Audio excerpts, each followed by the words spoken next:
반갑습니다. 4월 7일 목요일 큐티 스케치 시간입니다. 오늘 본문은 에스라 6장 1절부터 12절까지의 말씀입니다. 오늘 본문은 이렇게 시작합니다. 이에 다리오 왕이 조서를 내려 문서 창고 곧 바벨론의 보물을 쌓아둔 보물 전각에서 조사하게 하여 메데도 앙메다 궁성에서 한 두루마리를 찾았으니 거기에 기록하였으되.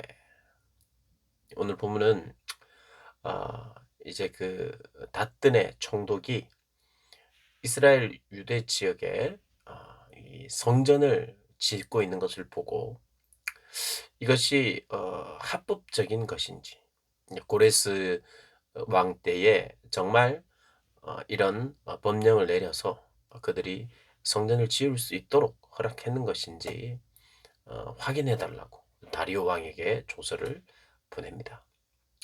그리고 오늘 1절, 2절을 보면 그 조서를 어디서 찾느냐, 아, 그 이제 내용을 어디서 찾느냐.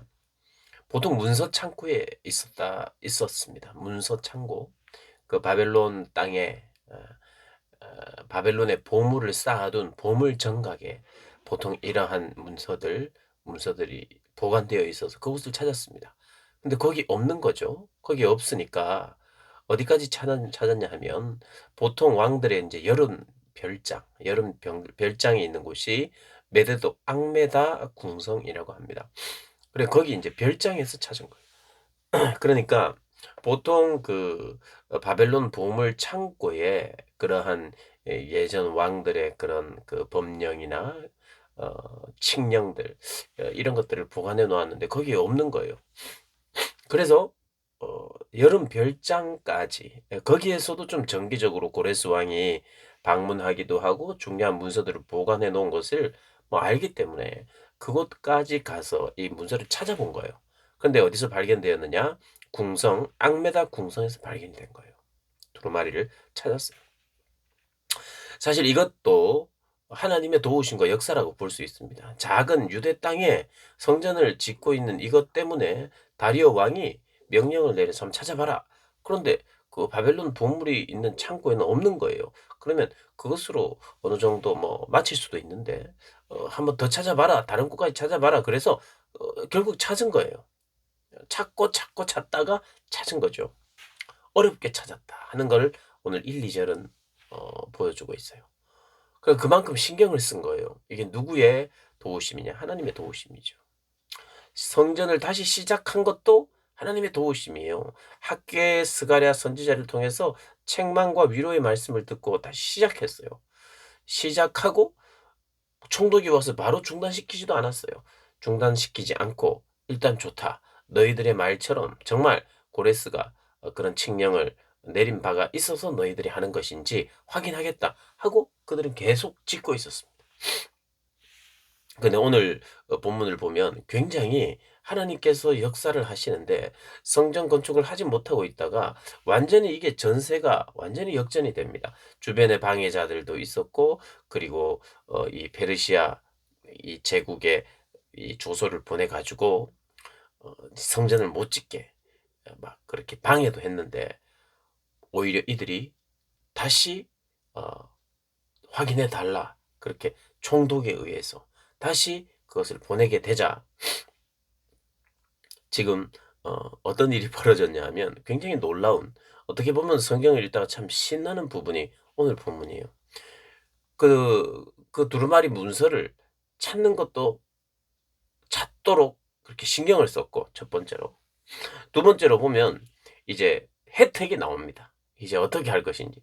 고레스 왕 원년에 조서를 내렸던 것을 발견하고 그 조서를 읽어보니까 이렇게 하라고 했다는 거예요. 어떻게 해요? 3절에 이 성전 곧 제사 드리는 처소를 건축하되 지대를 견고히 쌓고 그 성전의 높이는 60규빗으로 너비도 60규빗으로 하라. 지금 현재 기초로 놓은 것보다 더 크게 하라는 거예요. 60규빗, 성전의 높이가 60규빗이고 또 너비가 60규빗이면요. 솔로몬 성전보다 더 큰 그런 기초예요. 그렇게 하라라고 명해져 있다는 거예요. 그렇게 크게 지어라. 이런 약속 그런 명령까지 받아냈고요. 두 번째, 물론 이제 더 크게 짓지는 못했습니다. 그런 어떤 문제가 또 왕실에서 계속적인 보조가 좀 부족했을 수도 있고요. 그래서 어쨌든 크게 지어라. 지금보다 더 크게 지어라. 그러니까 이게 겨우 그 성전을 이게 우리가 짓다가 중단된 상태에서 허락만 해도 고마운 일인데 더 크게 지어라 두고 그런 이야기까지 하니까 얼마나 기쁩니까?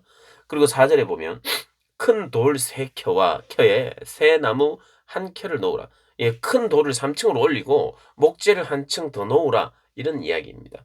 그리고 그 경비는 다 왕실에서 내릴 것이다. 왕실에서 이걸 경비를 내겠다. 이런 이야기까지 하는 거예요. 또 세 번째는 5절에 보면 느부갓네살 왕이 이제 바벨론이 느부갓네살 왕이 예루살렘 성전을 무너뜨리면서 성전 기물들을 다 가져갔거든요. 그 기물들을 다시 하나님의 성전 금, 은 그릇을 돌려보내어 예루살렘 성전에 가져다가 하나님의 성전 안 각기 제자리에 둘지라. 그 약속을 했으니까 그것까지 제자리에 두라. 이런 약속까지 해줍니다. 그리고 또, 또 8절을 보면요. 왕의 재산 곧 유브라데 강 건너편에서 거둔 세금 중에서 그 경비를 이 사람들에게 끊임없이 주어 그들로 멈추지 않게 하라. 짓다가 힘들어서 포기하지 않도록 끝까지 너희들이 그 멈추지 않도록 그 성전 짓는 일이 멈춰지지 않도록 왕에게 바칠 세금을 여기에 다 경비를 대주라. 이렇게 이야기합니다. 이 얼마나 놀라운 특권입니까? 그 다음 9절에 보면 계속 그들이 성전을 짓는 동안도 제사를 드릴 수 있도록 하나님께 드릴 번제의 수송아지와 순양과 어린 양과 또 밀과 소금과 포도주와 기름을 예루살렘 제사장의 요구대로 어김없이 날마다 주라. 날마다 제사 지낼 수 있도록 제물을 주고 10절에 그들이 하늘의 하나님께 향기로운 제물을 드려 왕과 왕자들의 생명을 위하여 기도하게 하라. 우리를 위해서 우리 왕실을 위해서 기도하도록 계속 제사를 지낼 수 있도록 제물도 너희들이 제공하라. 놀라운 일이 벌어지고 있습니다. 그리고 11절 12절을 보면요. 이런 이야기까지요. 누구를 막론하고 이 명령을 변조하거나 하면 이 명령을 변조하거나 하면 그 변조한 사람이 집에 들보를 빼내고 그 사람을 매어 달게 해서 거름더미가 되게 하겠다는 그 집이 사람들이 매달리고 들보를 빼내고 그냥 집도 무너뜨리고 그 사람들도 매달아 죽이겠다는 거예요. 그러니까 아무도 방해하지 못하도록 완전히 못을 박는 거죠. 그런데 왕이 이것을 바꿀 수도 있잖아요. 12절에 이런 이야기합니다. 만일 왕들이나 백성이 이 명령을 변조하고 손을 들어 예루살렘 하나님의 성전을 헐진대. 이제 자기가 왕이죠. 지금 여기 보면 다리오 왕이 지금 자기가 왕의 기간이 끝나고 자기가 죽고 나면 다른 왕들이 또 생길 수 있잖아요. 세워지겠죠. 근데 만약에 그 왕들이 절대 권력이니까 그 왕들이 이것을 변조하여 성전을 못 짓게 하거나 그들이 제사를 못 드리게 하면 예루살렘 하나님의 성전을 만약에 헌다면 그곳에 이름을 두신 하나님이 그들을 멸하시기를 원한다. 그렇게 쉽게 말하면 이 예루살렘 성전을 짓는데 방해하면 너희 대대로 문제가 생길 것이다. 뭐 옛날에 그런 거 있죠. 너 뭐 이거 옛날에 이런 게 있었습니다. 공책 같은데 이거 훔쳐가면 너희 집에 불난다.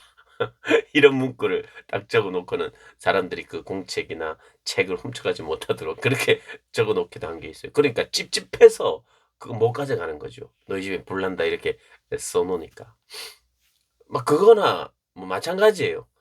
다른 왕들이 내 후대의 왕들이 만약에 성전을 짓지 못하도록 한다면 그 하나님께 벌 받을 것이다. 이렇게 한 6, 7가지 새로운 약속을 이미 원래 했던 약속에다 더해서 확증하고 또 앞으로도 자기 이후의 왕들도 손대지 못하도록 하는 그런 명령을 내립니다. 참 하나님의 역전 드라마죠. 우리의 인생에도 여러분 우리가 이런 본문을 만날 때 우리는 가만히 있어도 남들이 대해주고 경비도 대해주고 내가 지을 수 있도록 책임지고 이렇게 바로 적용해서는 안 되겠죠. 그냥 우리는 가만히 있으면 된다. 하나님 믿는 백성은 가만히 있으면 옆에서 다 도와줘. 이걸 기대하고 살아라는 게 아니에요. 우리가 할 수만 있다면 우리가 열심히 해서 우리가 벌어서 우리 성전을 우리가 짓고 해야죠. 그리고 대부분이 그래요. 대부분이 그래요. 오늘 본문은 성전을 짓는다든지 뭘 주의 일을 할 때 항상 남의 도움을 받고 다른 이들의 뭐 이렇게 믿지 않는 자들의 심지어는 믿지 않는 자들의 도움을 받아서 우리는 된다. 이 메시지가 중심은 아니에요. 그러나 기억해야 되는 거 있어요. 하나님은요. 하나님의 그 일을 하심에 있어서 부족한 우리의 재능, 부족한 우리의 물질, 어떤 부족한 것들이 있어도 하나님은 당신의 뜻을 이루기 위하여 이런 모든 자원이 하나님의 것이기 때문에 하나님이 이용하셔서 하나님이 사용하셔서 그리고 법을 바꾸어서라도 그리고 왕을 바꾸어서라도 왕의 생각을 사로잡아서라도 하나님의 가장 귀한 일, 하나님은 하나님의 것으로 하나님의 뜻을 이루시는 분이시라는 거예요. 그래서 우리 생애에는 우리 삶에 있어서는 우리의 힘으로 버거운 일들도 있습니다. 내 힘으로 벌어서 나의 땀과 노력으로 하나님께 영광을 돌려드리고 이것이 분명히 이것이 필요하고 이런 자세로 살아야 합니다. 그러나 하나님은 그럼에도 불구하고 우리가 한계가 너무 많은 사람이잖아요. 우리가 지혜가 있으면 얼마나 있으며 우리가 재산이 있으면 얼마나 있겠어요.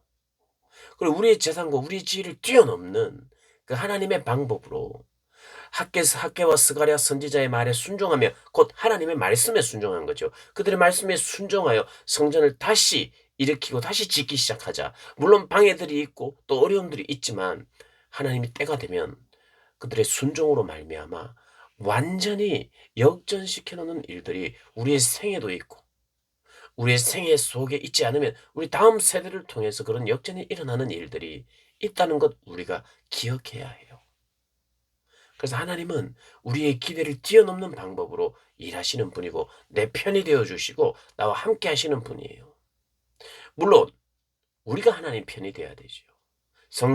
성전을 재건하고 다시 짓고 성전을 세우고 우리의 신앙을 새롭게 세우는 일에 그것이 하나님이 원하시는 뜻이기에 그 뜻에 순종하며 나가면 하나님은 그 일을 반드시 이루도록 오늘 여러 번 못을 확실하게 박아 놓는 본문이에요. 참 신나는 본문이에요. 하나님의 위대하심, 하나님의 일하심, 하나님의 일하심의 스케일 그것을 우리는 어, 정말 신뢰하고 믿고 우리 공동체에서도 우리의 인생 속에서도 그렇게 하시는 여러분 남의 것으로 하는 것이 아니라 하나님이 하나님의 것으로 하신다는 그런 믿음 아래 있어야 돼요. 이 모든 게 하나님의 것이죠. 하나님의 모든 하나님의 것으로 순종하는 백성들에게 하나님께서 그 하나님 그 순종하는 백성들을 통하여 일하시는 하나님이시라는 거. 우리가 기억하고 그 하나님을 신뢰하고 그 하나님을 기대하며 살아가는 복된 여러분들 되시기를 주님의 이름으로 축복합니다.